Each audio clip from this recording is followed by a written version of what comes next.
came back and he said, you know what, I don't want the show anymore. So she said, would you continue to do it? So I did it for a couple of months into early 2007, and then the ratings book came out. And my ratings book was bigger than, I was on Saturday and Sunday afternoons from 2 to 7 each day. And my ratings book was bigger than the other big public radio station out there called KCRW, and also the classic rock station, which a lot of blues people listen to, like WWW, called KLOS. So I did really well with my ratings, and everybody was delighted. I was delighted. The format, the way I presented the music and the mix was very well received. It couldn't have worked in the New York market. But again, the funny thing, and here's what I'll get to in a moment, I took the job already knowing that I was called to the priesthood to be a friar. We're going to get to that story in just a moment. But this is, we produced the Long Beach Blues Festival for about 25 years, and I was the MC this year. It was kind of neat. We had Little Richard. I got to introduce Little Richard. We had a whole bunch of great blues and jazz people. So that's a shot from when I was in LA. And the funny thing is, I never moved out there. I would just commute out there about every 3 or 4. And the audience never found out that I was in New Jersey. And eventually, I bought a lot of equipment, and I was doing the show out of my parents' garage. So the audience, even though I was a guy from New Jersey at home in his parents' garage with a studio, so they never do that. Nowadays, I think, I'll tell you how much the internet has changed. If that had happened now, I would have just been sending all those 10 hours of broadcasting over the internet. I wouldn't need to FedEx CDs anymore. But we were still FedExing CDs. So, okay, we'll watch the next slide. Okay, so this I'll get into in a little bit. This now kind of transition into priesthood, so and being a friar. Okay, so here I am. It's post-college. It's I'm in my 20s. I'm getting to do all these neat things with musicians, and I'm getting to do the radio, and I'm getting to do the little concert production, forging great friendships. Sometimes making money, sometimes losing money. And having a bunch of odd jobs in between. As I shared, born and raised Catholic, and kept the faith, and I'd say just like any typical college or post-college kid, they have lazy periods. Not that I never not believed in my faith, but you know, you sleep in, you work too much, you party too much, and maybe it's just kind of all back there on the back burner. But I would say around my 29th birthday, so about spring of 2004, I started to think about the priesthood. And it was strange because I was maturing, I was growing up. Also, I got to be kind of honest and sober with you too. I was realizing that even with all the connections I've made and all the great experiences and opportunities, I realized, okay, how am I going to pay the bills? Not that I was in this Peter Pan fantasy land, which a lot of my generation, I'm going to go become an actor. And there's nothing wrong with dreams and hopes. But I was like 28, and I'm like, okay. I was growing up. There's also, I think, too, sadly, for some Generation Xers and some millennials, we're maturing later. Now, I always joke around, Christ lived at home until he was 30. So, you know, so like, okay, I lived at home until I was 30. No, but that being said, I was definitely maturing, let's put it that way. And I didn't have delusions of grandeur, thank God. And I always had hard work, and the bills were paid.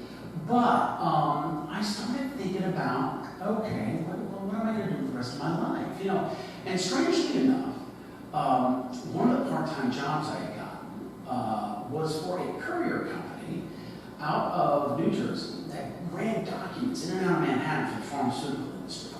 So it was great because I could work out of my car, I could have the cell phone, I could produce the music stuff, do the radio in the evening, and kind of be my own little, I was an independent contractor, so it was like my own little business. And what we did was, it was kind of a fancier than what it sounds, but we were diplomatic couriers. So what we did was, let's say Johnson & Johnson, Pfizer, Merck, any of these big pharma companies had businesses or visas or documents that they needed processed to go overseas. They had the money and they wanted the assurance of getting these processed properly.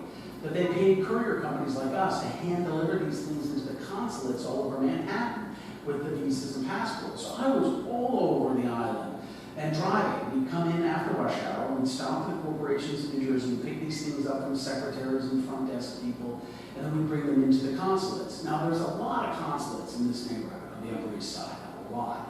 And I think over the time I was a courier, I probably went to like 40 different countries, if you will. It was always kind of fun. You could tell the amount of the gross national product of a country by where their consulate was or how well kept it was.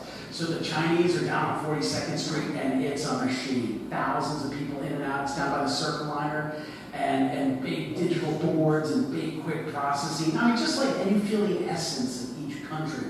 Bangladesh is on like the 13th floor of some building in between like first and third, and it's a tiny counter, and you literally take a deli ticket, you know, and then of course there's supposed to be a queue, but when the window opens, it's like everybody just rushes the window, whatever your ticket is. There might as well be goats and chickens and pigs in the waiting room, so you can see how it reflects where the country and their status is in the world. So I used to come to this neighborhood a lot, and in the silence of my car, believe it or not, I had time to think, and of course, naturally, time to pray. So I found myself just quietly thinking about the rest of my life.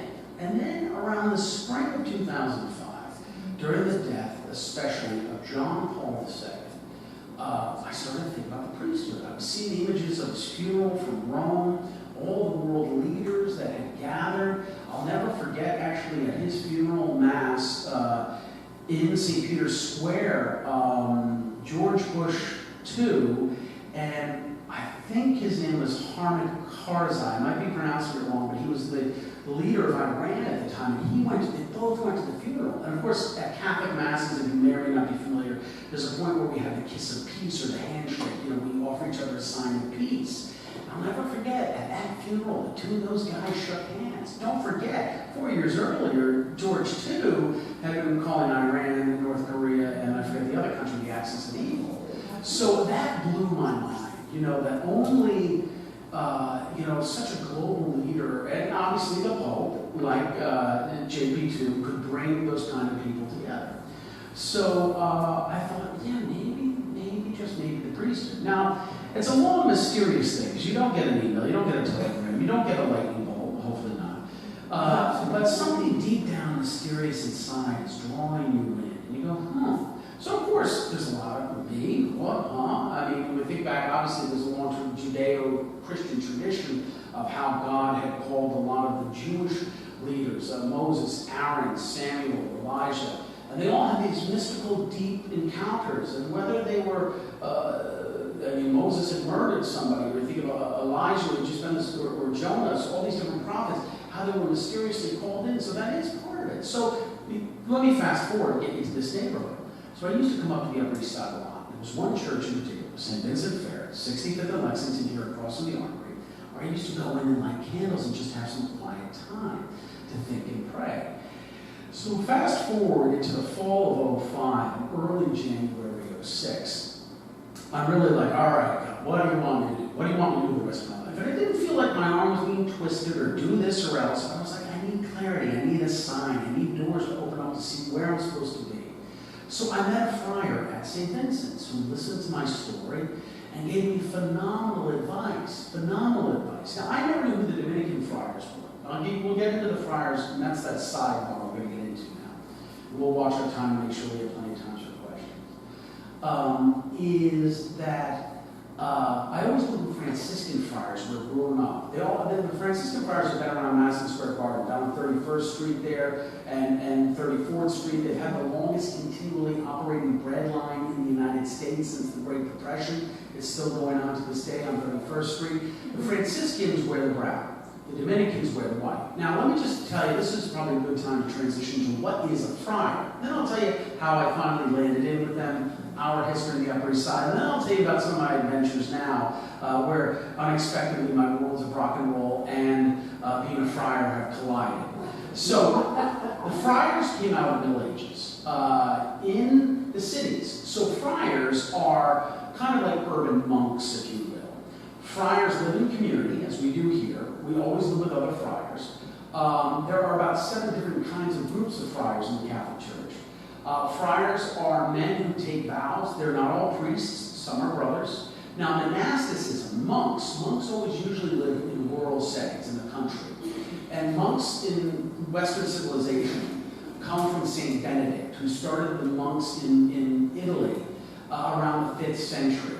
And they wanted to get away from the cities. They wanted a quiet life and the rhythm of prayer, and then also the Latin would be ora et labora, so work and prayer. That's why monks will make jam, beer, candles, bread. So maybe you've got to visit monasteries, or you've had things from monastery products, fruitcake, coffins, books. They do make coffins, but there's a bunch of monks in Iowa now that make them. And a couple of our friars were buried in those coffins. And the thing is, but St. Dominic, St. Francis, and a couple of people saw the burgeoning cities of Europe. And they saw where the academic and the cultural and the economic intersections were happening in these cities were growing. So Dominic, Francis, and a few others said, let's start living like monks, but in the city. And instead of just staying in the monastery quietly, let's go out and then come back and live like monks on the inside, but be out and about like clergy on the outside. So St. Francis wanted to work with the materially poor and to be a lover of poverty.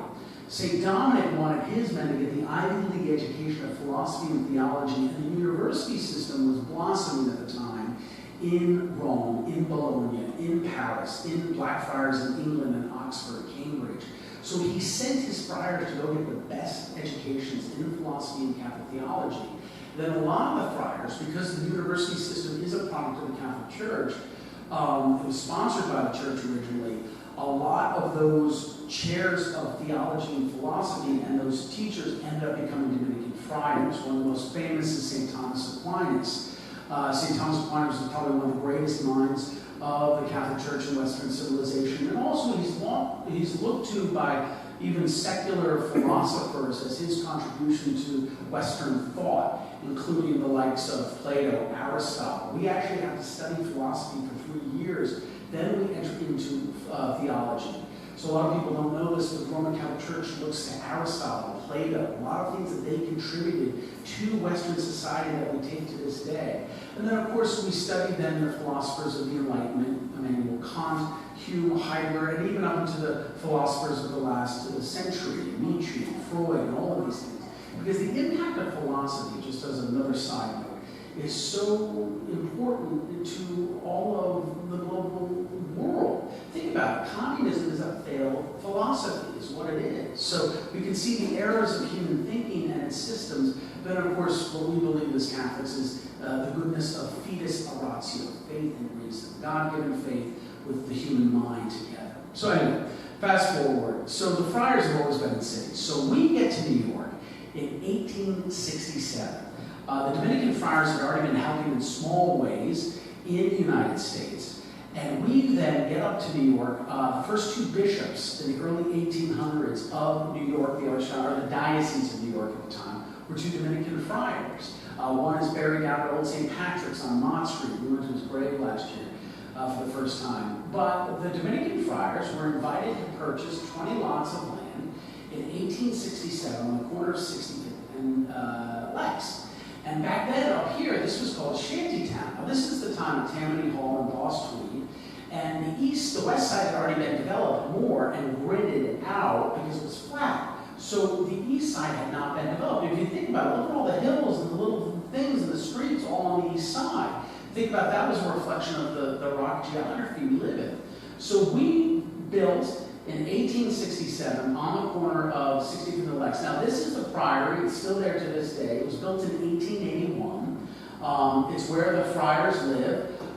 It's probably at the same time the Armory was built. So I think the same brickwork. Now they've cleaned the Armory, we haven't cleaned this. I mean, we keep it in very good condition. And I'll make you laugh. We paid $110,000 for the 20 lots of land in 1867. It's about $1.8 million in today's money.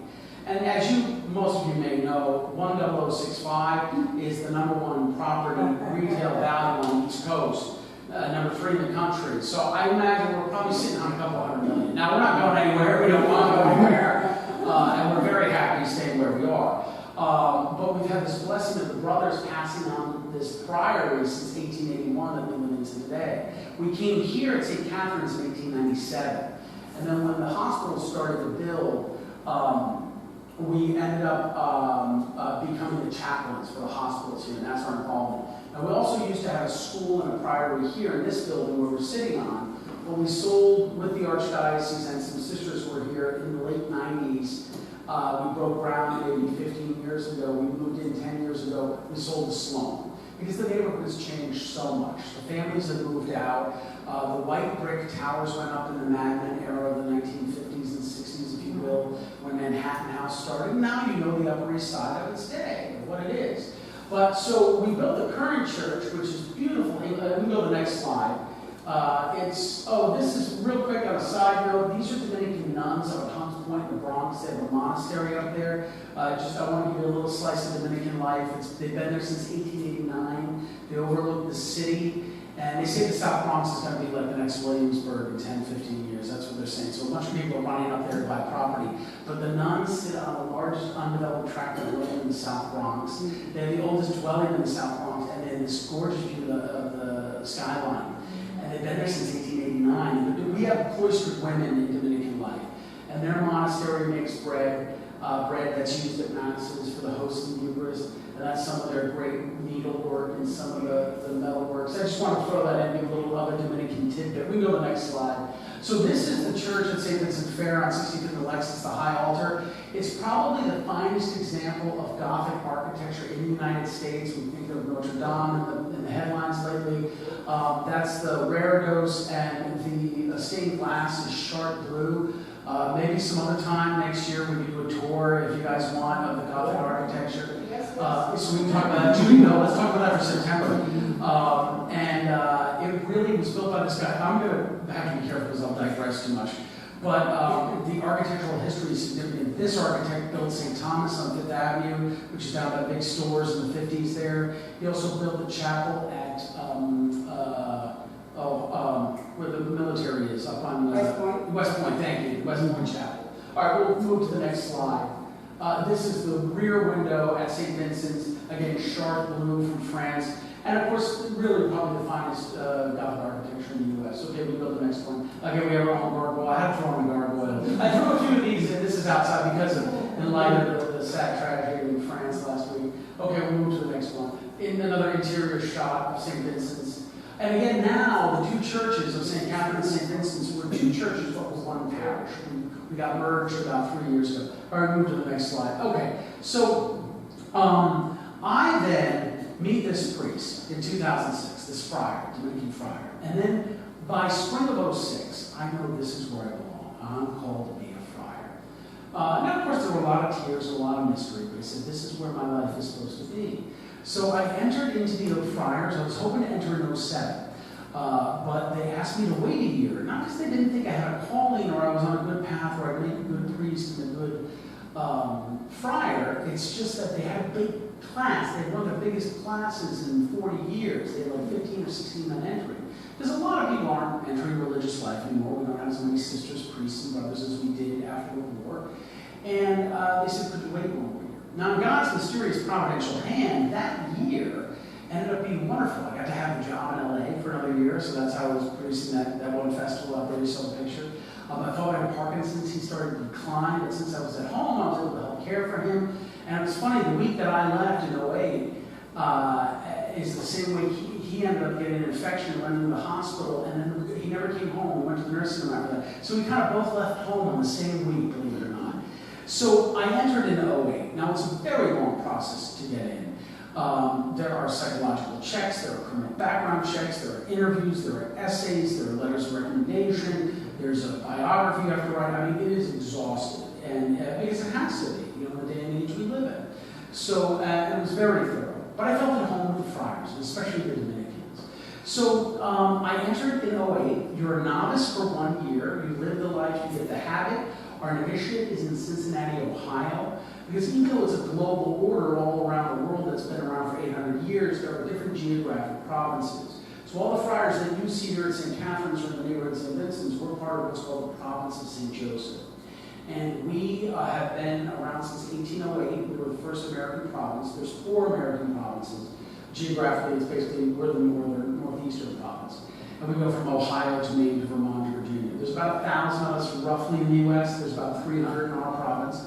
And I had that first year. So after that first year as a novice, the order is looking at you. You're looking at the order. Is it a good fit? Is it working out? Some friars drop out during that time. Basically, you live in a community. You have a novice master. My novice master actually is the pastor of this church, Father Walter. He's also the prior of the community here. And you just learn how to become a friar. And some guys during that time go, it's not for me, and they leave. But if that first year goes well, you petition for vows, and then you make vows. So I made first vows in August of '09.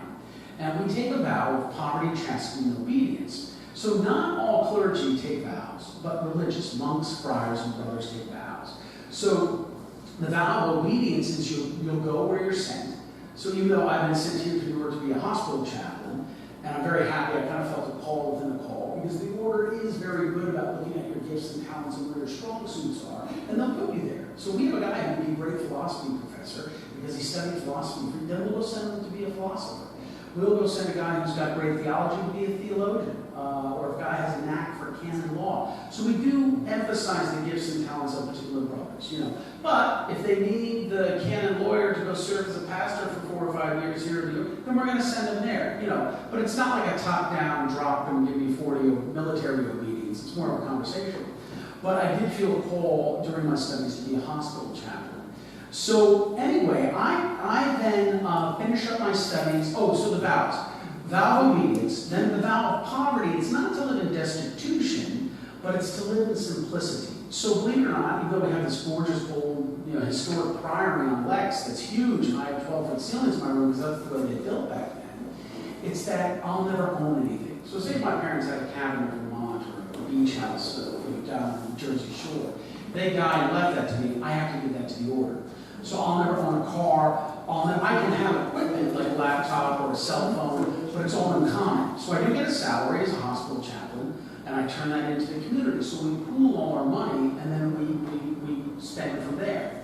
And then, of course, we have a little bit of pocket money to get a cup of coffee or Subway ride. We get a little stipend each month. And also, too, like if somebody gives me a gift, I have to turn it into the community, you know. So because it's all under a vow of poverty, not owning.